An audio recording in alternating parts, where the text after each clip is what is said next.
So today we're making apple crumble, or a crumble, because we're going to make two crumbles today. One with cranberry apples and the other one, if you don't have any fruit to hand, you might have a tin of fruit. I'm going to show you two ways of doing it. The first thing I'm going to make is the apple crumble, and obviously as soon as we cut it open it's going to start to go brown. And this happens because the cell inside the plant is broken open and the enzymes and the oxygen from the air mix, and this is called oxidation. To prevent that from happening, if you remember your experiments you carried out the last lesson, we tested to see which one prevented it from going brown. Lemon juice works, but also the one just immersing it in water prevents it from going brown, and that's why I've got a bowl of cold water here. So as soon as I've cut it, I'm going to immerse them into water, and that way it will prevent oxidation from happening because they're sort of within the water, preventing oxygen from getting to it. So we'll start by peeling the brownie apples. Now you can use normal apples. If you use normal apples, eating apples, you won't need to peel them. You can just cut them, slice them, and place them into your container.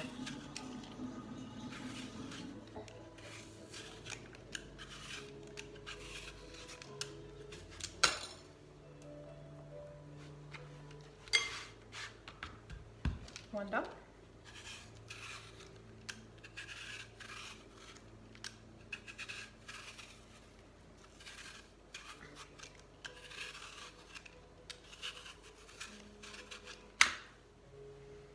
Okay, so using the bridge method, I'm just going to cut them into half. Remember to place the bits you're not using back into the water. And I'm going to need to core it, so I'm going to place it flat down again and cut it in half again. And then using the knife at a 45-degree angle, I'm going to keep my fingers out of the way and slice it a sort of triangle off the end. Just peel the last bit of skin off, dispose of that.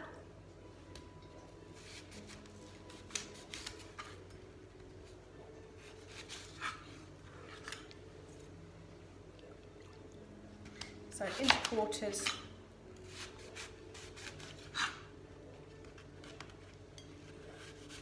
Remember, keep your fingers well out of the way.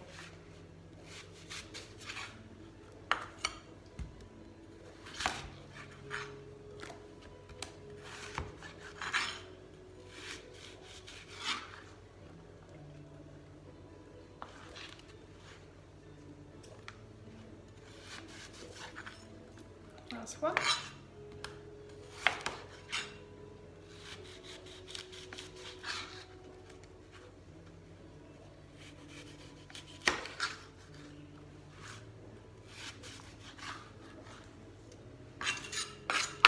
Okay, so what I'm going to do now is just dice them into cubes. Remember to keep the cubes sort of evenly sized so that they cook evenly.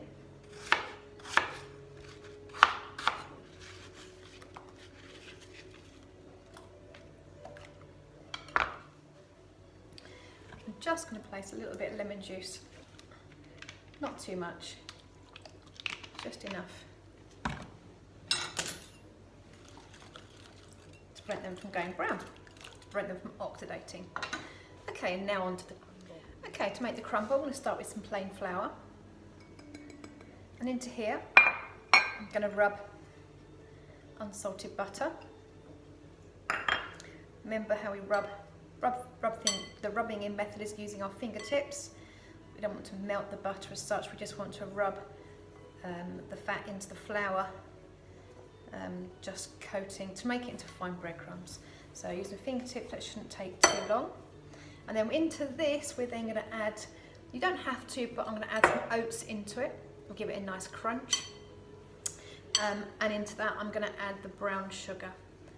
The granulated sugar I'm going to add with the fruit later when I put it into its container before baking. I have already put the oven on to 180 degrees centigrade to preheat. So there we go.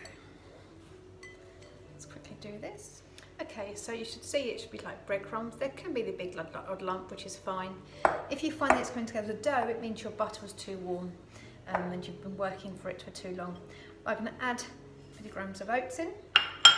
Give that a stir. I'm going to add the demerara sugar, the brown sugar.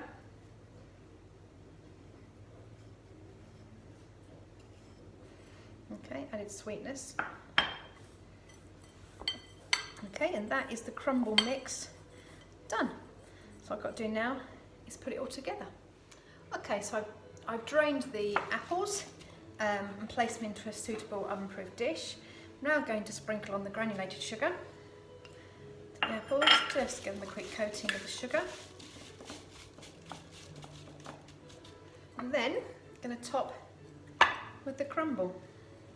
Now, you don't want to pat the crumble down, you want it to be loose. On top, make sure that all the fruit has been covered.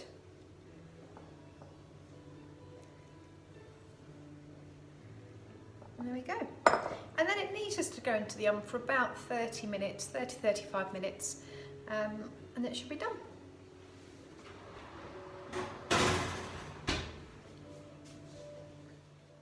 So this time I'm using tinned fruit. Now, one tin isn't enough with the quantity of crumble I've used, so what I do is I've found 2 tins of tinned fruit. That's all I had in my cupboard, which weighs about 450 to 500 grams, which is similar to 2 big Bramley apples. So what I'm going to do now is, so I've drained the juice off, because obviously it's in a light syrup. You don't want to use that. And because it's in a light syrup, you don't need to add the granulated sugar like we did for the Bramley apples. It's already been in some sweet syrup, so it doesn't need anything added to it. So I'm just going to quickly dice the pears. Again, it's whatever tinned fruit, if you've got any in your cupboard. Even strawberries make a nice crumble. Okay, so I'm going to add them back into there, mix it all up.